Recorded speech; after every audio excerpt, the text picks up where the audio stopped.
Hey rockers, welcome to another episode of Indie Rockers Ball. We hope you guys didn't miss us too much. And if you did, don't worry, we're here to fill you in on all that's happening in music. That's right, rockers, plus a great live performance. Don't go anywhere.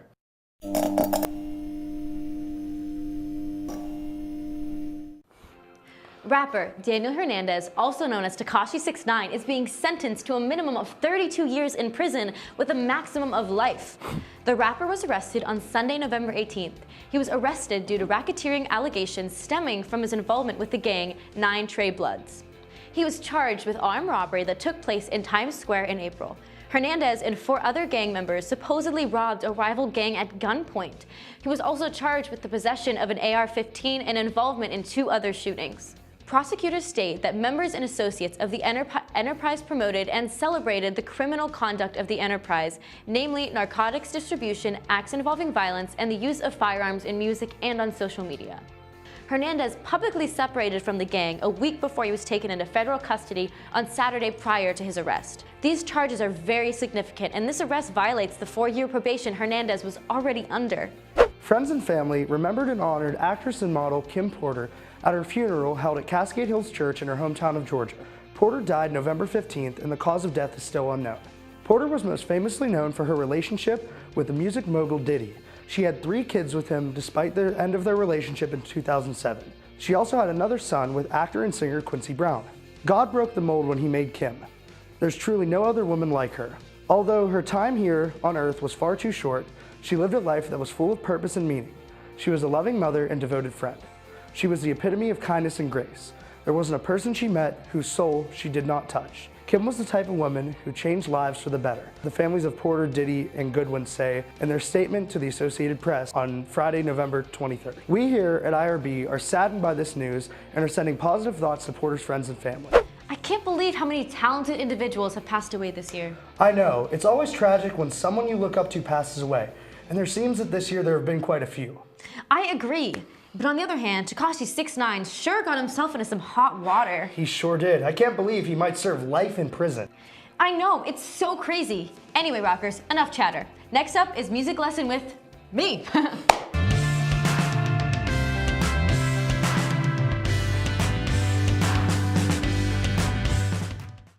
Hey rockers, today on Music Lesson we're doing something a little bit different. Nick's playing hooky, so I'm gonna be teaching a song on the ukulele. Today we're gonna be learning Riptide by Vance Joy. All right, to start off, we're gonna be using 3 chords to play the song. We're gonna be using A minor, G, and C.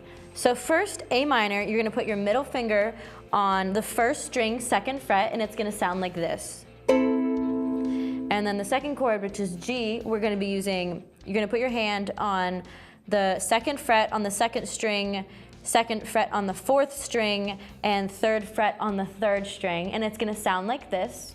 And then lastly, it's just gonna be C, which is gonna be on the 1st string, and it's gonna be the 1st, 2nd, and 3rd fret. So it's just gonna sound like this. All right, and then the strumming pattern is where it gets a little bit funky. So the strumming pattern for this is gonna be down, down, up, down, up, down, down, up, down, up, down, down. It's gonna sound like this. Down, down, up, down, up, down, down, up, down, up, down, down. And you're gonna be switching once from A, and then once to G, and then you're gonna hold 2 times on C, so it's gonna sound like this. It's gonna go down, down, up, down, up, down, down, up, down, up, down, down. Do this again, up, down, down, and then switch back to A minor. Down, down, up, down, up, down, down, up, down, up, down, down. So all together, it's just gonna sound like this.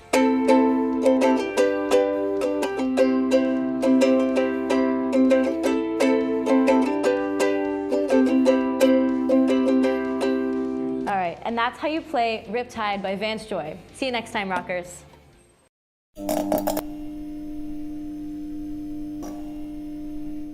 After calling himself a surviving child star in a press release, popular rapper Earl Sweatshirt has announced his new album, Some Rap Songs, will be out on November 30th. Earl Sweatshirt has developed a more mature sound and a depth in the writing of his music. Earl states in an interview, My childhood and the beginning stages of my adulthood have all been in the public light. I can grow as much as I want by myself, but I'm a public figure. In order for my growth to be complete, the work has to reflect it. This album will include 15 tracks with 2 songs already released. The first single, Nowhere to Go, was released earlier this month, and the second, titled The Mint, where he raps, "Use too much of everything at hand, except the difference is now I control it. I hit the spliff but don't promote it under overpass, no cap, sand falling out the hourglass." This line was promoting responsibility when it comes to recreational drug use. It is seen to be influenced by the death of Earl's close friend, rapper Mac Miller. What about you, rockers? Are you excited for Earl Sweatshirt's new album? Let us know on Twitter at IRB-TV and Instagram at Indie Rockers Ball. Popular electronic singer Grimes has finally announced that she will be releasing new music, along with the new merch line including stickers, t-shirts, and more. The singer posted cryptic pictures of her new merch and pictures of female aliens on her Instagram on Thursday, November 29th, with a caption, "New web store and merch finally, haha." We first suspected new music in May when she posted a potential track list for an upcoming project with the caption "Working Titles" on her Instagram story. This kept us guessing all summer as if there was going to be new music. Grimes also collaborated with internet sensation Poppy on a song titled "Play Destroy," which appears on Poppy's album Am I a Girl?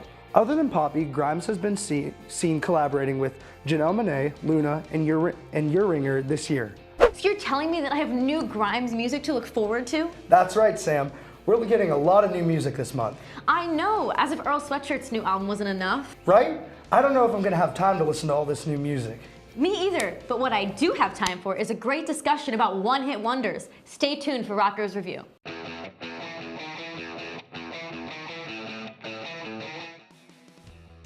What's up, rockers? That's Liam, I'm Ian. We're gonna be talking about something today on Rockers Review that's very near and dear to our hearts. It's bands that had, one, maybe 2 good songs and then disappeared off the face of the planet, also known as a one-hit wonder. Liam's gonna take more of the classic rock and 80s, 90s approach, while I'm gonna take something that's a little, 2000 to present, a little more current.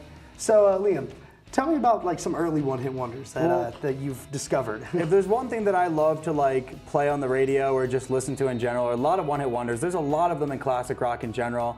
You got some kind of pop 80s mix with Take On Me by a little bit more of a rock and roll spin. Heat of the Moment by Asia. Everybody Wants to Rule the World, Tears for Fears. Yeah. There's just so many of them. And then you got some Who Let the Dogs Out or, stuff like that. Oh, man. I feel that if you're not there's specific bands that made so much, but there's so many, probably I would say probably a fourth of the classic rock scene, in my opinion. No, that's just throwing out numbers. I mean, that may not be accurate, but I think that's fair. Yeah. I mean, maybe a fourth, maybe just it's just throwing out numbers. Like I said, it would just be one-hit wonders or just small bands that you only know one song by. Even though and even House of the Rising Sun by the Animals, that's not really a one-hit wonder because they have a few others, but you don't really know some of the songs by them except for that. It's kind of cool. And I think that the definition of the one-hit wonder is really kind of changed a little bit as the years have gone by. How the one-hit wonder is really more of this thing that yeah, sure, the band had maybe 1 or 2 hits back when they were popular, but as they die off, they have this one song. Journey has plenty of good songs, but Don't Stop Believin' is the one that you're going to hear until the day you die. Oh yeah, definitely. So, there's definitely that with classic rock, but even more recently, you start to see in the pop music scene a lot of these acts that especially I'd say in the early 2010s. Oh yeah. Where they would make 1 or 2 good songs over the summer, the summer songs that are here for a while and then they fade away. They have their time in the sun. Yeah. You have Godier with somebody that I used to know, and even bands like the Neon Trees and Fun, which. And I mean, I will never bash on Fun because Fun, I love them and I still listen to them to this day, but everybody remembers them for those 1 or 2 good songs that they did have. Yeah. So I definitely think that the one-hit wonder has changed definition, whereas nowadays it's not really a one-hit wonder as much as, oh, that song is, people have such a different take on, oh, that song is old, when it's really, just a couple of years old. They say, that song's old because, so much new music comes out. Just evolves over time. Exactly. Yeah.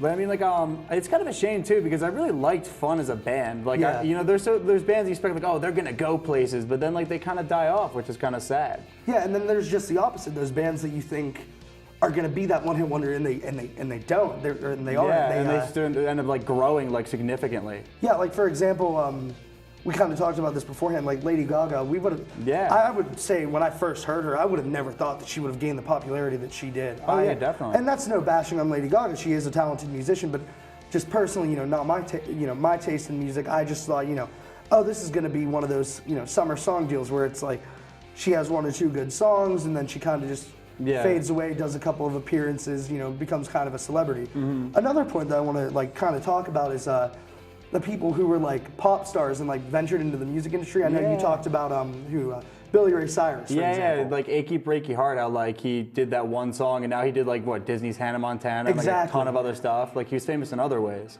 And I think he did have more of that celebrity appeal kind of like with his music, but then kind of as he started to, not even with becoming a dad, but even like starting to venture into those more, what should I say, Hollywood-esque roles, and like more kind of venturing into different aspects of stardom, he kind of faded away, and you see that with like the Disney singers that I say, the Disney stars that turn into singers for that little bit of time. They put out their hits and then they're gone. Yeah, they're done. And they still do their acting, like Jesse McCartney, for example, which is ironic because he did play a show here at the Fisher Auditorium. But you definitely have those people who are so locked in their stardom on screen that when they venture into the music industry, they realize it's really not for them, and they keep just doing what they were good at. Yeah. So, I don't know. The one-hit wonder is definitely, I think, a cultural phenomenon, and it's good because it's kind of become its own thing, and it's kind of, what should I say here? Not really its own thing, but it's kind of become its own respective like genre in a sense. Definitely. But like it's kind of cool that, like you said, it's kind of evolved over time, like from that one song that the band is known for to like that one summer song that everyone enjoys for like one summer and then it's done. But like it really depends on how classic it gets, Would you say that there's nowadays one genre, for example, that is more prone to being one-hit wonder? I would definitely say the classic rock and the pop genre. Yeah, exactly. That's exactly what I think. Well, I think that's all the time that we have right now. Yeah, definitely. Thanks for tuning in for Rockers Review, guys. See you next time.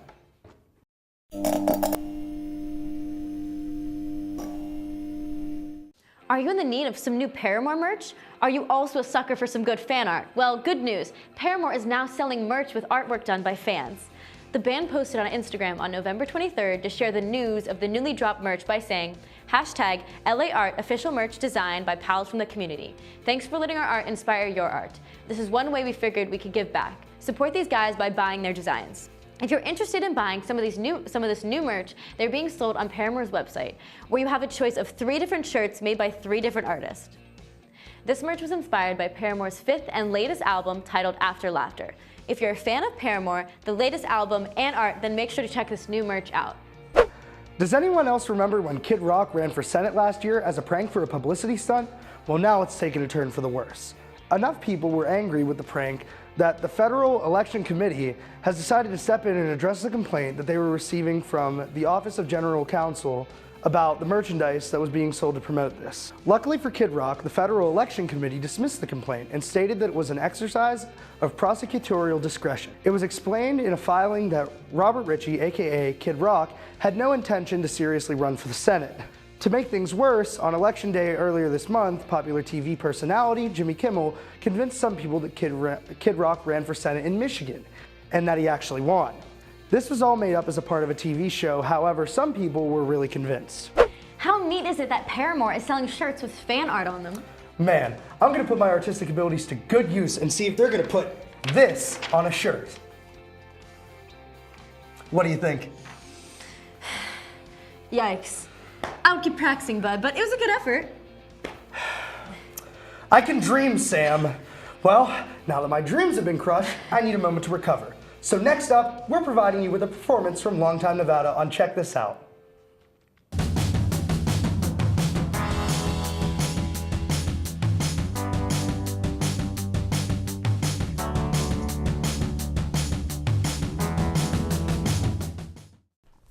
Hey Rockers, today on Check This Out, we have a very special guest. You've seen them on here before, and they're here again. They're here to play us a few songs today. This is Longtime Nevada.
to set us free.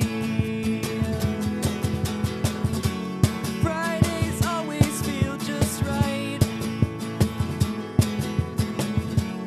Let's meet up at the end of our weeks.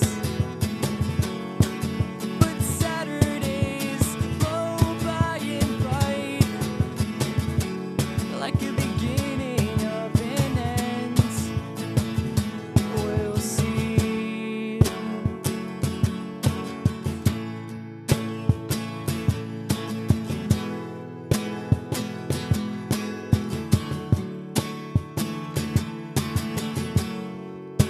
Sunday nights give me a sense of dread.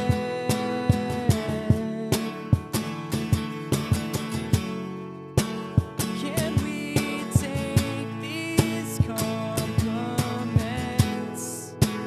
to our heads?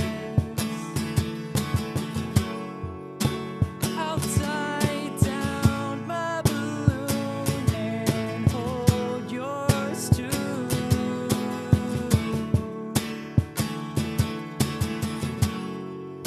If only there were anything else I could do. Fridays always feel just right. Let's meet up at the end of our weeks. But Saturdays blow by and bright, like a beginning of an end. We'll see. Fridays always feel just right. Let's meet up at the end of our weeks. But Saturdays blow by and bright, like a beginning of an end. We'll see.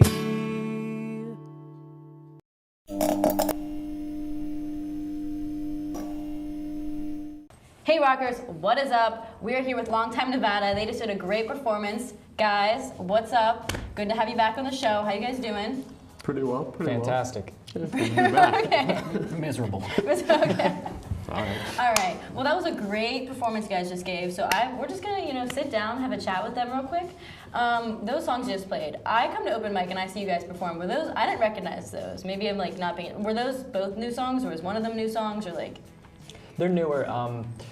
Both of them I wrote over the summer. And we played them a couple times at open mic. Okay. Yeah, I But probably not just too wasn't thinking often. that. Okay. Here, we're gonna start off from there.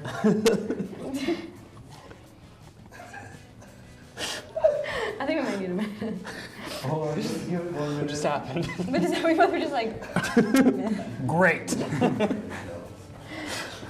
All right, we're gonna go to you and you're gonna just ask the question again. We're just gonna try this again. We're just gonna Jump cuts. I'll ask. Yeah, maybe like what inspired you to write them? Like Ask if they were new and then ask about inspiration. who wrote? Yeah, like ask like if they're new. I'm asking if they're new and then like who wrote that inspiration. So you wrote them? Yeah. Okay. All right, All right. you Gucci? I think we're Definitely I guess- maybe. Definitely maybe we're gonna do this. All right, you're good to start whenever. So Let's. So passive. ask, It's gotta ask perfect. the You know what? question. Start whenever, Sam. I'm like, all right. Do you think, kid? Okay. Jake. Oh no, Jake's coming. Okay, here we go. Sam, ask them how being friends with each other affects how they play together. Like now? No. Just at some point. Like eventually? All right. There's a line at some point Oh down my that God. line. There's a line at some point down. I go. So what? We're all experiencing this together. So you guys friends or? You guys friends? You guys? How long you guys been friends? Theo? I don't know them. I don't know these clowns. I just Never walked met in. 3, maybe 4. I just Met like- 10 minutes Hi. ago. We met 10 Yeah, minutes Michael. ago. We were like, hey, you guys want to be in a I'm band? Michael, yeah. All right, you ready? How was Michael? Just give it a countdown. Okay. 4, 3, 2.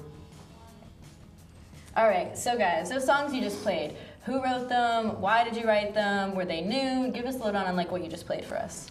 So we just played Thin Line and Weekends. There are new songs. I wrote them over the summer. Thin Line, I take a lot of inspiration from my junky little town we come from. So I try to put that into my music a little bit. That's kind of what Thin Line's about. Weekends is just kind of like a romantic little song, just about kind of dating somebody who's a little far away from you. You only see them on the weekends, and that's what those are. No, definitely. They're really cool. So did you write the lyrics? Like, do you write them together, or like do you write the lyrics and you bring them like, hey, I wrote these? Like, how does that like writing process work for you guys? Yeah, so typically I'll sit down and I'll write something and I will take it to Michael and Justin and they will tell me if it's bad. Okay. Yeah, I mean, like, you'll write it, you'll teach it to me, I'll play it completely differently, and then... Yeah. I'll just come in and improv the drums and try to remember what I just played. It just evolves from there. Honestly, that's great. So how long do you guys think it takes you to really get a song together? From, birth to end product, it usually happens fairly quickly. Really? Okay. Yeah. Well, at least you guys like get the hang of it. Yeah. So do you guys think like, because I've noticed you guys are probably very close friends, right? So do you think that being close friends like makes your music better? Like if you guys were like not as close, maybe it wouldn't be such a quick of a process, maybe?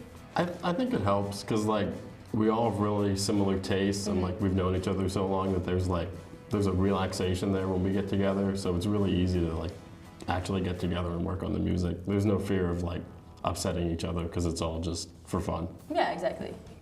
I know if I write something and I know Michael's gonna like it, I know he's gonna like it.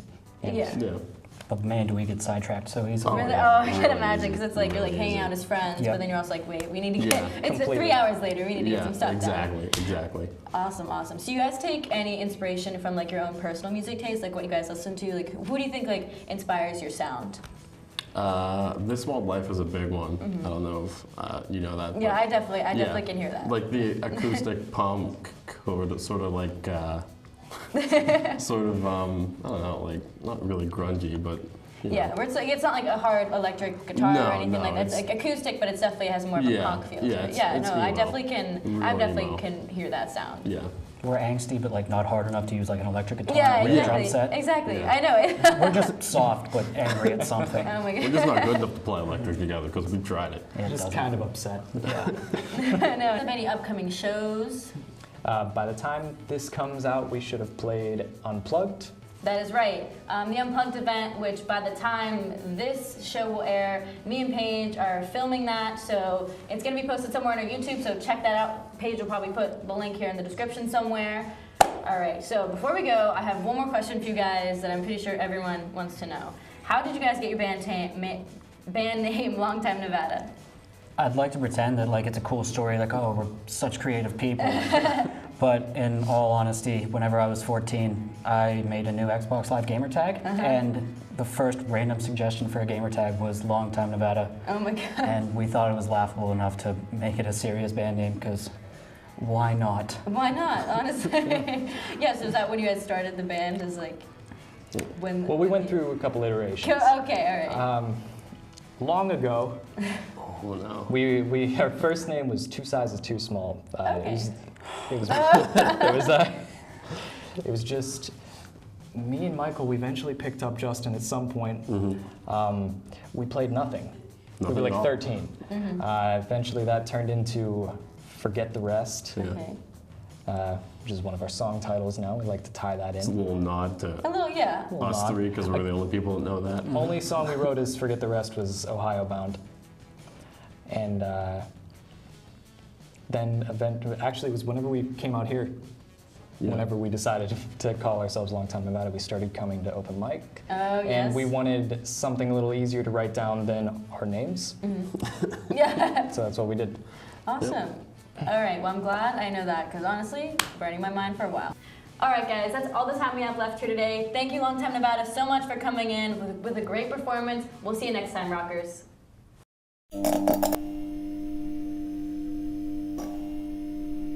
Next week will be the last episode of IRB this semester. I know, so sad, but we'll be back in rockin' next semester, so stick around, guys. Don't forget to tune in 2019 for more great music. And make sure to follow us on social media at Indie Rocker Ball or at IRB-TV for more updates. We'll see you guys next week.